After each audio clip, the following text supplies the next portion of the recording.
guest today is Alan Gamlen, Associate Professor of Geography at Monash University, founding editor-in-chief of Migration Studies Journal, and co-editor of Global Migration and Social Change book series for Bristol University Press.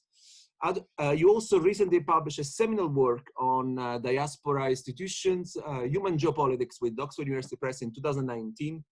And just a few weeks ago, a very important working paper with Compass at the University of Oxford, mapping out what are the key questions that us migration scholars have to think about in the post-pandemic age. Thanks very much, Nando, for inviting me. It's really a pleasure to catch up and have a chat. Having read your working paper, I mean, the big question is this the end of the age of migration? And what do we mean by it? Yeah, well, I mean, whether or not we see an end of the age of migration obviously depends on a lot of decisions that haven't been made. And the great thing about people is, you know, they can change their minds. But that said, there's a lot of writing on the wall.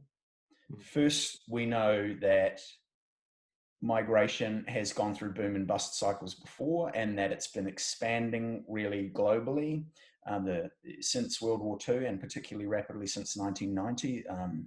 The first graph that I showed in that working paper really shows how net migration has expanded that post-war period, particularly since 1990. Second, we also know that attitudes and behavior surrounding migration changed markedly after the global financial crisis, and that since then we've seen a rise in restrictionist public opinion, political rhetoric, policy making towards migration, and also a leveling off globally of net migration rates. Third, we know the pandemic's, at least temporarily, frozen all forms of human mobility, from walking to the shops, to commuting to the office, to visiting another country, and that some of these restrictions are going to be with us for many months to come for health reasons alone.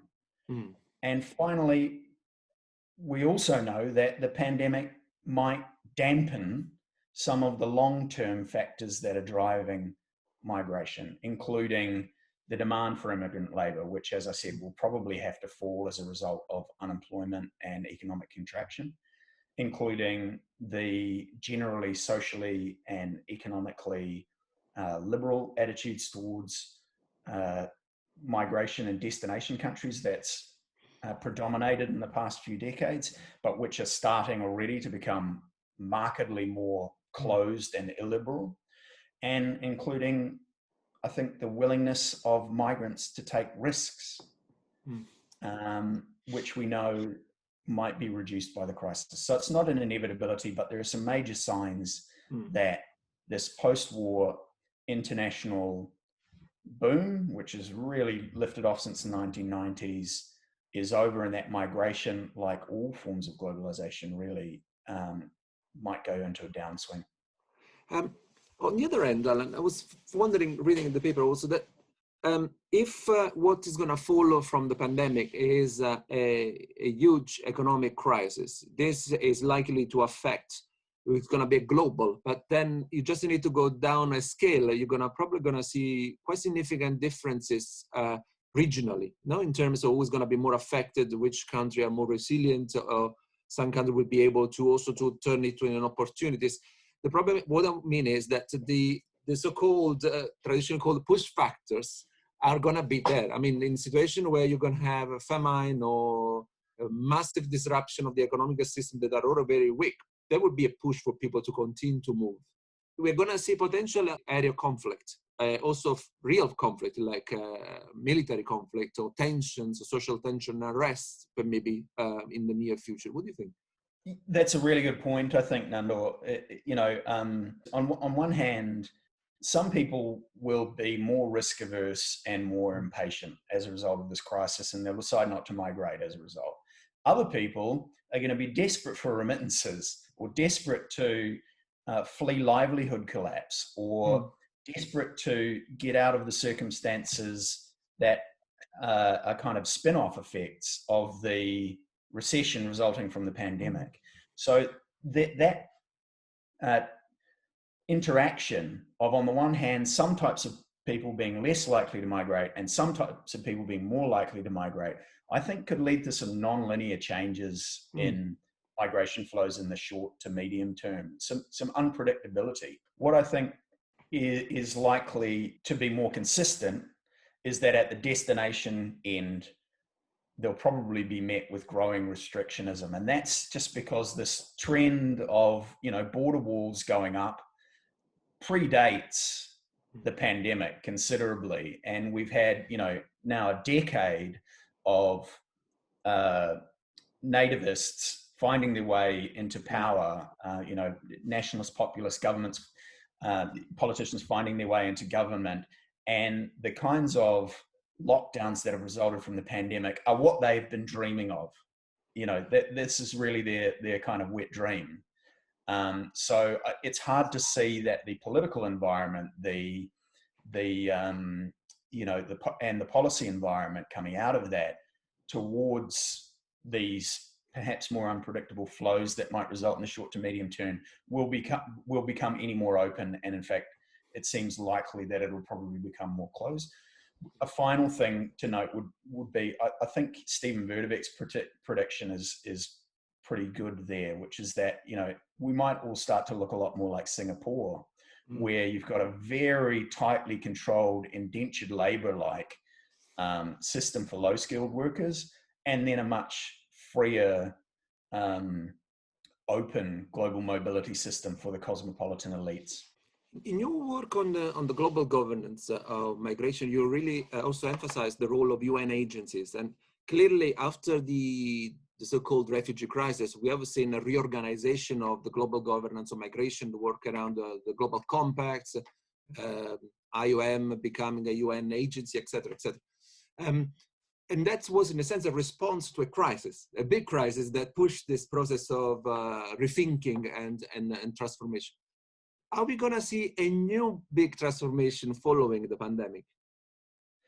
Well, I think that both the sort of United Nations level promotion of global governance of migration and the kind of national sovereignty-based response to that and demand to control migration are going on at the same time, and that's going to continue.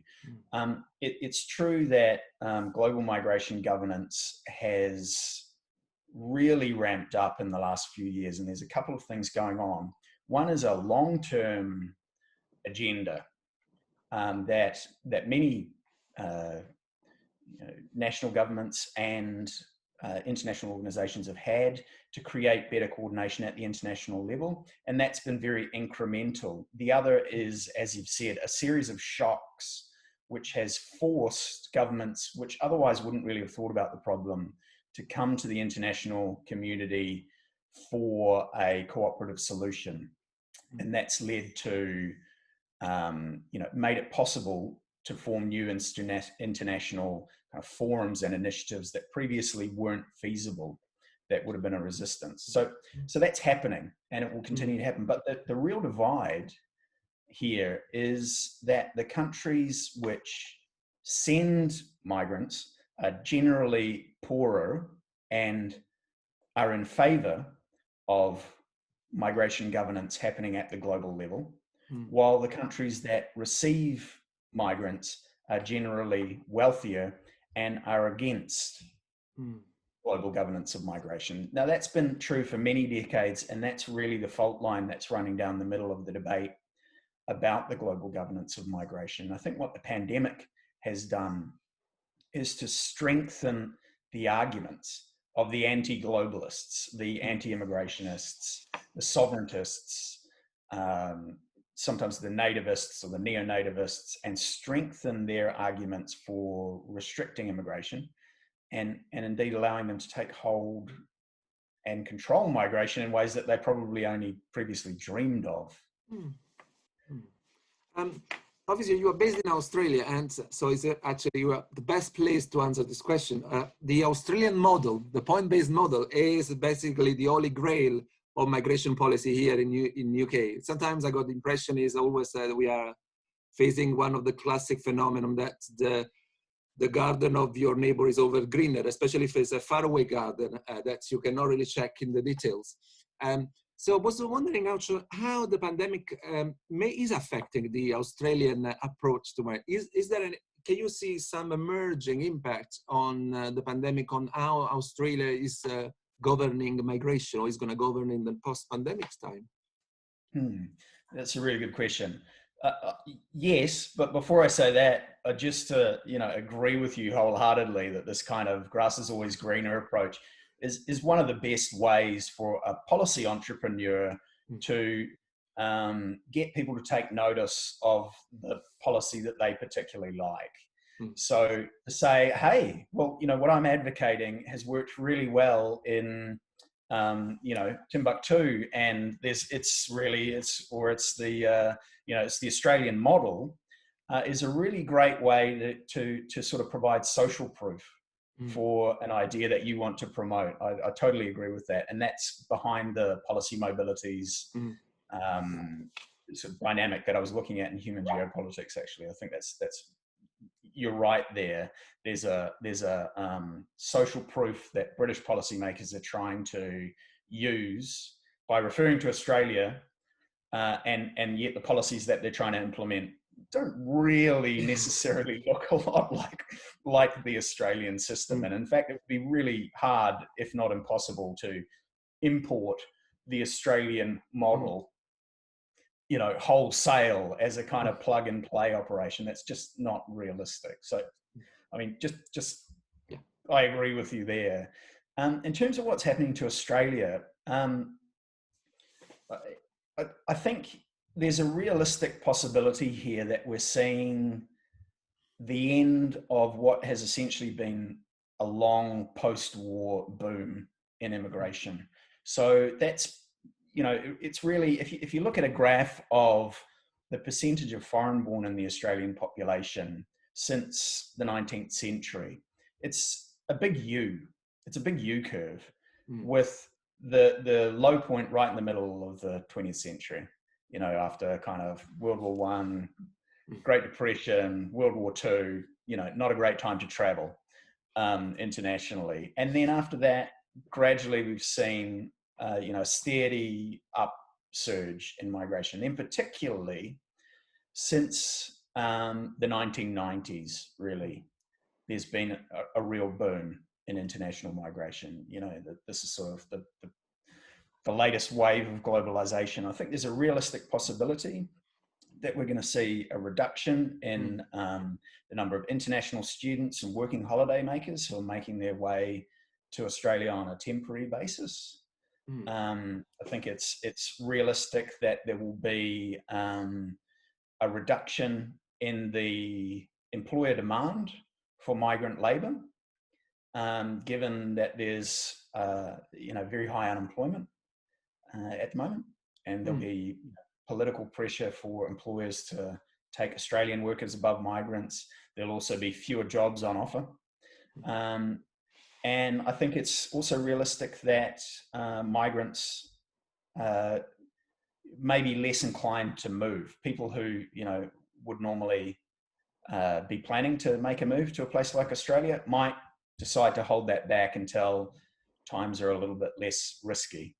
So, sorry, it's a slightly long-winded answer to your question, but I think there's a realistic possibility that in Australia and actually more broadly, that we might be seeing a downswing in migration coming up. Thank you very much, Alan. It's been a pleasure to talk to you, and hopefully there will be more opportunities in the future.